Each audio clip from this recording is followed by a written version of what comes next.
My fellow Singaporeans, voters of Radin Mas, a very warm welcome to all of you.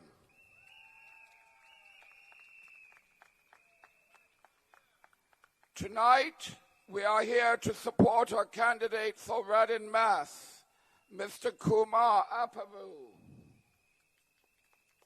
Let's hear a big round of applause.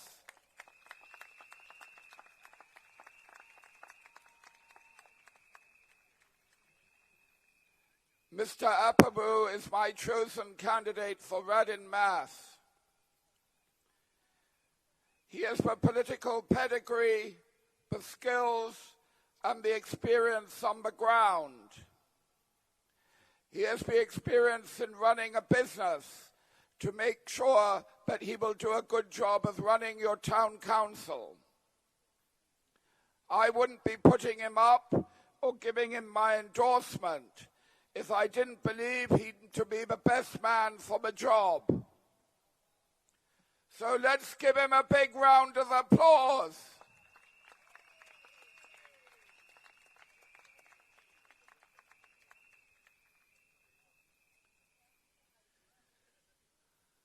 So we all know where the problems are and where our discontent is coming from with the PAP. The Reform Party manifesto, which will be out tomorrow, in very simple terms, is that we can do better for our citizens. We are a rich country. In fact, we shouldn't be compared with other countries. We should be compared with global cities like New York, London, Paris, Beijing. We are probably in the best strategic location in the world. For the past 500 years, this has been the most strategic location geographically. Let me tell you what we are not. Reform Party is not a party of redistribution. That means we don't believe in punishing taxes for the middle income levels and above. We don't believe in a welfare state. That doesn't mean we don't believe in better safety nets. We don't believe in taking from the defense budget to put into another budget like healthcare. In fact, Reform Party might raise the defense budget because we would like to reduce national service to a year and have a professional army. So, all of you will say, where does the money come from to finance our program?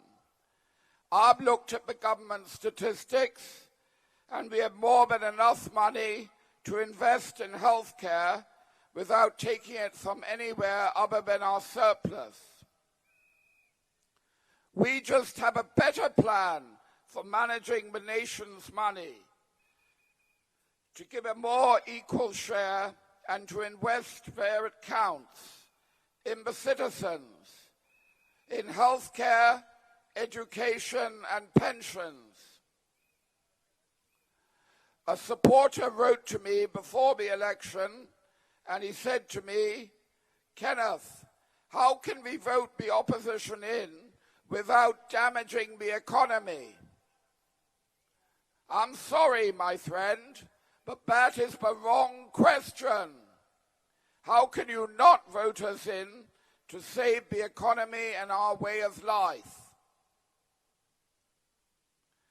If you don't vote us in, then the PAP will keep the economy growing, but at what cost? The PAP economic plan is simple. A child can understand it. Keep growing the population, not with Singaporeans, but artificially, through immigration. Bring the workers, the foreign workers, the cheap labor in at the bottom and get the GDP up at the top. Along the way, make your leaders richer and squeeze us citizens in the middle. I ask you, how can you not vote Reform Party into Parliament? Ours is the economic plan that will save Singapore and protect our future. Now, halfway through the election, we are at midpoint now. The PAP are trying to persuade you of two things. One, that they are responsive. Well, they've been saying they're responsive for 50 years, and that their plan will work. Mr. Lee said recently, it's not just about integrity, which we have, but it's also about concrete plans, which he says the PAP also have. He said they have well thought out plans, and that our plans have sprung out of nowhere a few days before the election. I'm sick of this negative campaigning. Attack our plans if you can, Mr. Lee. Debate with me, but don't attack our core credibility. That's a lie and it's a dirty smear. Yes, the PAP plan goes way back, but it's stale, it's stagnated, and it's failed. It doesn't work for 2015, let alone the future. Reform Party is the party that stuck around. Our manifesto has been modernized and updated for GE2015, but it's basically the same. It's been written by an economist with 25 successful years of investing huge sums of money for institutions. It has been refined by veteran politicians. It was well in place before this government called a snap election. Next, Tarman will tell you that our plans won't work because we can't pay for them. That is also not true. Let me go into detail about 3 specific pledges. We have said if we are elected into government, we would introduce an old age pension of $500 a month for all those over the age of 65. We have said that we would pay all mothers, all Singaporean mothers, child benefit of $300 per month per child up to the age of 18. And we have said we would abolish MediShield life premiums for over 65s and under 18s. I have worked out the total cost of these measures, and I estimate them to be around $6 billion a year.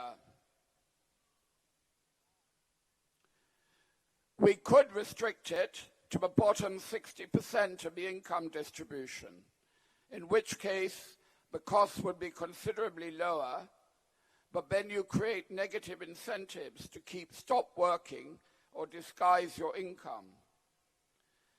Now, Tarman says we cannot spend even this relatively small amount without putting Singapore on the road to Greece.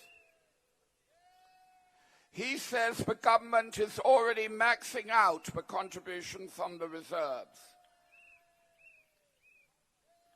What is known as the net investment returns contributions. Tarman says by law, he can only invest up to 50% of the income from GIC and Temasek. He says he is already investing that. Well, he's telling you a lie. The numbers don't add up. just the cash surplus is about $25 billion a year.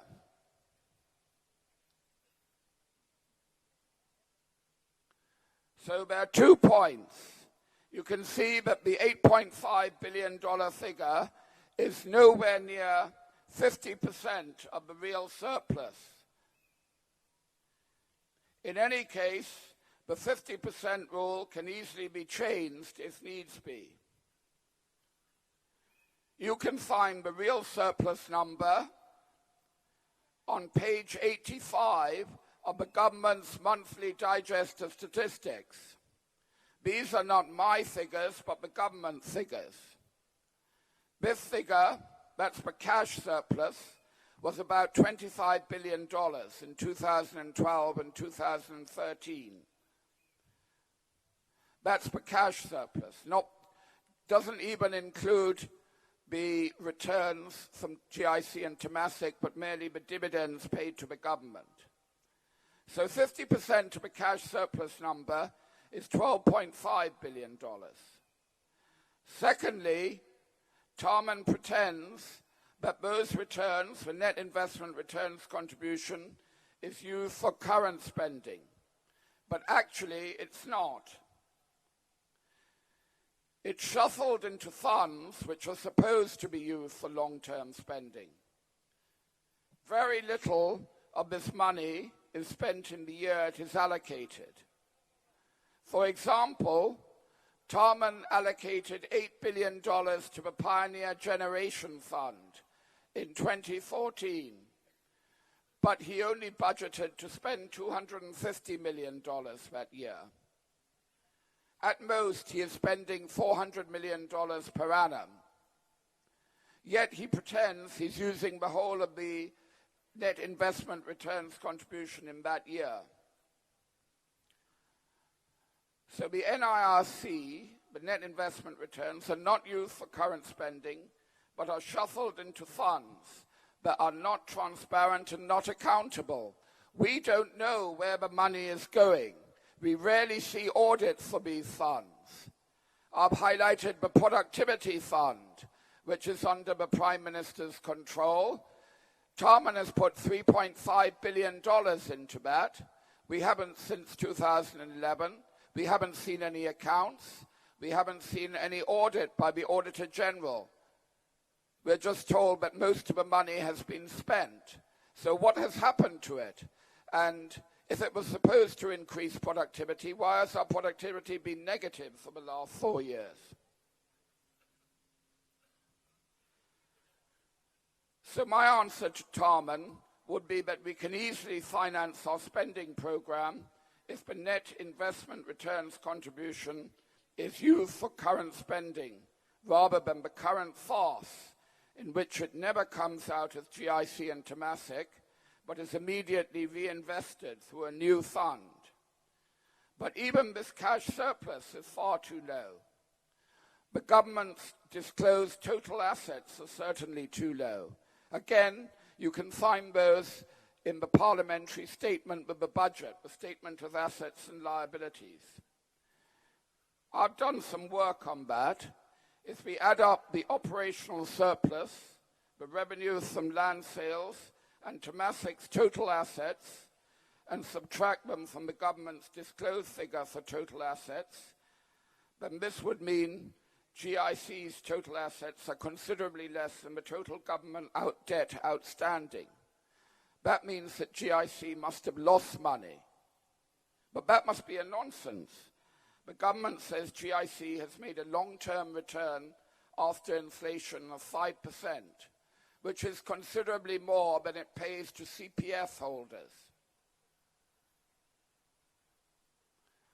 The government pays you, or for 60% of your funds, 2.5%. So it must be making more than that. So what can we conclude when the books are hidden from us? Why are the books hidden? We can only draw 3 conclusions. 1, the PAP are hiding huge hidden assets from Singaporeans. So they can tell you that there's no money there. That's very likely. The PAP, this is number 2, the PAP has lost a lot of our money through mismanagement. Quite likely. Number 3, there's been fraud. But that's impossible because, as everyone knows, and Goh Chok Tong tells us, the PAP are their own check and balance. So on the PAP's own figures, our extra spending for cash benefits is easily financeable, unless there's something wrong with the PAP's own figures. There was another point in Tarman's press conference. He said that you are getting a better deal from your government than citizens of countries with welfare states. He said the bottom 10% of Singaporeans gets 6 times or $6 in subsidies for every $1 you pay in taxes. He said the median Singaporean, I think, is getting $1.20 for every dollar he pays in taxes. I don't know where he gets his figures from. He never discloses how the methodology of these studies, how they're worked out. But I'll tell you one thing. It's rather like when the PAP talk about giving you a subsidy, it's rather like being told that you can only eat at Raffles Hotel. You can order chicken rice at $50 a plate, but they'll give you 10% off, so you pay $45. And it's the same thing with HDB. So PAP say, you have to pay our inflated prices.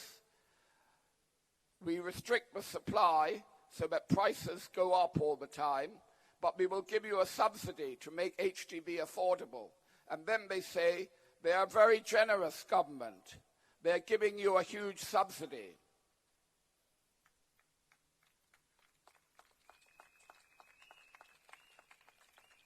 And the same with education and healthcare. Many citizens in countries with welfare states get those things for free, whereas the government charges you a Rolls-Royce price and then gives you a discount so that they can say that they're giving you a big subsidy. So this is rubbish. So now the government will be trying to persuade you that they are responsive. Not really. They got a bad report card, and they made the minimum of effort to convince you they are working harder. But it's just more of the same thing. It's minor tweaks.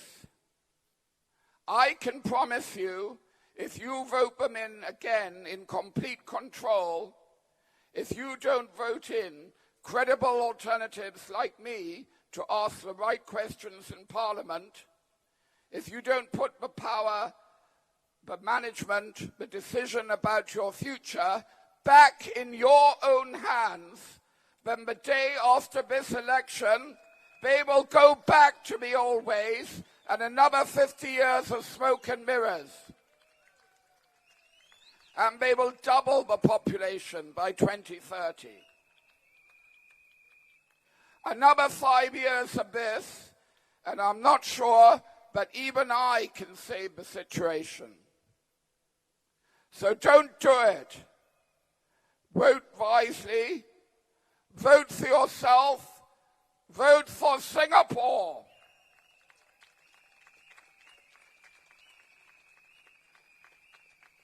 Vote for a brighter future today, tomorrow, today. Vote for the Reform Party.